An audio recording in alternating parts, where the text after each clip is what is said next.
Hi, welcome to this year's February book haul. Like last year's February, I only got one book this month, and that wasn't intentional, that's just how it happened. So I'm very excited to tell you about that one book. But first, I will acknowledge the fact that I do have a slightly different filming space now. It's the same bookshelf, though I did rearrange some of the books a little bit, but it was just moved to a slightly different part of my room. And you can't really see it because I'm sort of standing in front of it, but there is like this black curtain now, so that looks a little bit better than the wall. So I'm liking it so far, but this is my first video with this setup. Some of my future videos will have my old setup because they were recorded before this, and I don't know if this is going to be the angle I use in every video. I can stand now. This is my first time really standing while filming. I mean, I stood a little bit when I was doing the video about setting up my new bookshelf, like putting the books on there, but that wasn't a usual video. But I mean, for my regular videos, I might stand now. I could sit as well if I want to. I have the options now. I don't mind standing. It feels a little different, but I know that some booktubers do it, and right now I don't really mind it. But again, I don't know if this will be the angle I'll use every time. Maybe in the future it'll be farther away or just slightly different, but you can feel free to let me know if you think a certain way would look better or if this looks perfectly fine. So this may not be how it would look permanently. I'm just trying it out as I go, and since I make so many videos, I can just try out different things each time. I do realize with this you can't see the fox, so maybe I should put it over here, but then there would just be like two things on this end instead of on both, but I'm on this end. I didn't think about that, so I guess we can keep the fox in this area. But anyway, this is now my third filming space, but still only the second bookshelf, and they've all been in the same room. So now on to the one book that I got this month. It was a book I got from Ollie's Bargain Outlet. I didn't know about it before, but I was looking through there and saw this book. It looked kind of interesting, so I looked at what it was about, and I was like, yeah, sounds interesting enough. Sounds like something I've never really read before and would like to try out. And that book is Royce Rolls by Margaret Stohl. This looks like a young adult contemporary novel that probably involves a lot of drama, and I will read you the synopsis on the back that I read at the store that intrigued me. It says, "When it comes to my family and my show and my life, I think it's time to renegotiate my contract.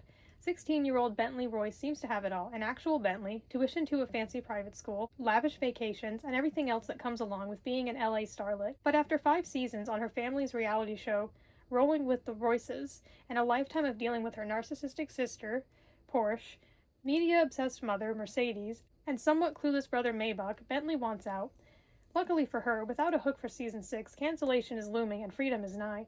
With their lifestyle on the brink, however, Bentley's family starts to crumble, and one thing becomes startlingly clear: without the show, there is no family, and since Bentley loves her family, she has to do the unthinkable: save the show. But when her future brother-in-law's car goes over a cliff with both Bentley and her sister's fiancé inside, on the day of the big made-for-TV wedding, no less, things get real.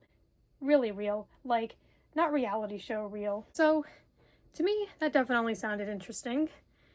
Definitely sounds pretty wild, and I haven't really read anything that was fiction that dealt with a reality TV show. That definitely sounds interesting. And also, just the main character, I think it'd be interesting to read more stories with like really rich protagonists just to see their lifestyle and stuff. Hopefully she's likable. I don't think that just because she's rich and stuff means she won't be. I think it'll be especially interesting because like it probably wasn't her idea for there to be a show. Sounds like she was innocent, she was quite young, and she's probably not like the person who started all this stuff. She's kind of just been brought into it. So sounds like an interesting story. I don't know when I'll get to reading this, but I did decide to pick it up and I look forward to it. If you've read anything by this author, I'd love to hear that, or maybe if you've even read this book.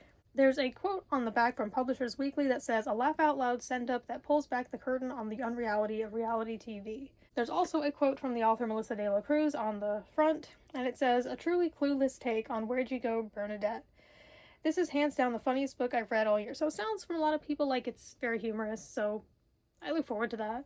There have been some books that make me laugh, but maybe not a lot. Well, actually, sorta, but I would like to read more books that are funny. I mean, the stuff that was described in the synopsis didn't exactly sound funny, but maybe they'll find a way. And then here it says reality scripted.